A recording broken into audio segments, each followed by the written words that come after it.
C'était il y a déjà 2 ans. Tonton David est décédé le 16 février 2021 des suites d'un accident vasculaire cérébral qui lui aura été fatal, alors qu'il était à la gare de Metz et revenait d'une séance d'enregistrement en studio. Une disparition d'autant plus choquante et surprise du fait de son âge, lui qui venait de souffler sa 53e bougie quelques mois plus tôt. Un drame qui a laissé un vide dans le monde de la musique française, et encore plus dans la grande famille du reggae et du dancehall, registres dans lesquels il s'était fait connaître et aimait évoluer.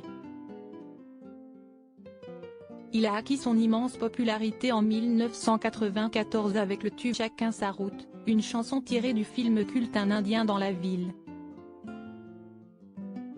Mais loin de vouloir profiter de cette incroyable exposition qui lui a notamment valu une nomination aux Victoires de la musique en 1995, celui que l'on connaissait également en tant que David Gramont à l'état civil a rapidement préféré s'éloigner du show business pour vivre loin de la capitale.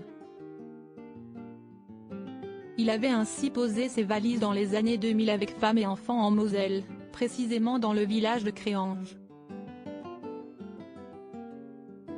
Nous ne possédons pas les moyens de lui offrir l'hommage qu'il mérite, un cadre paisible donc, jusqu'au jour de sa disparition. Pour lui offrir des obsèques dignes de l'artiste qu'il était et financer le dernier projet musical sur lequel il travaillait juste avant sa mort, ses 4 enfants avaient alors lancé un appel aux dons. Face à ce départ brutal, nous ne possédons pas les moyens de lui offrir l'hommage qu'il mérite de par la place qu'il aura laissée dans nos cœurs et dans le paysage musical francophone.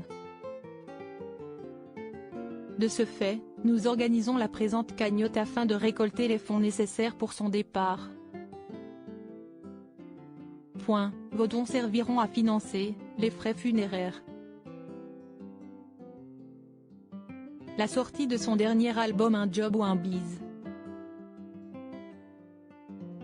Et pour faciliter le deuil de la famille Gramont.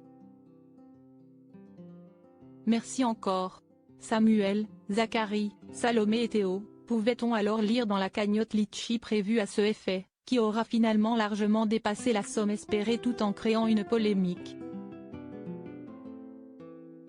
À tel point que ses enfants ont par la suite porté plainte contre des escrocs après avoir été floués. Mais l'important est ailleurs.